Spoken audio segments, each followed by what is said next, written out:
భారీ వర్షాలు వరదలతో నష్టపోయిన తెలంగాణకు తక్షణమే ఆర్థిక సాయం అందించాలని సీఎం రేవంత్ రెడ్డి కేంద్ర ప్రభుత్వానికి మరోసారి విజ్ఞప్తి చేశారు.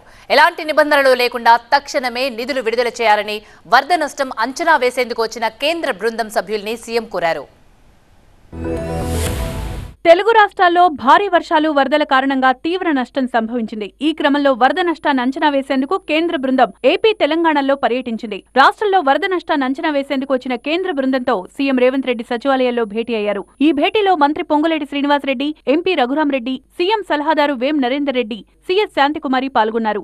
తెలంగాణలో వరదల నివారణకు శాశ్వత ప్రాతిపదికన చర్యలు తీసుకోవాలని ఈ సందర్భంగా సీఎం రేవంత్ రెడ్డి కోరారు. వరదల నివారణకు శాశ్వత నిధిని ఏర్పాటు చేయడంతో పాటు శాశ్వత పరిష్కారానికి కార్యాచరణ రూపొందించాలని సీఎం రేవంత్ రెడ్డి అన్నారు. తెలంగాణలో వరదల వల్ల జరిగిన నష్టాన్ని సీఎం రేవంత్ రెడ్డి కేంద్ర బృందం దృష్టికి తీసుకెళ్లారు.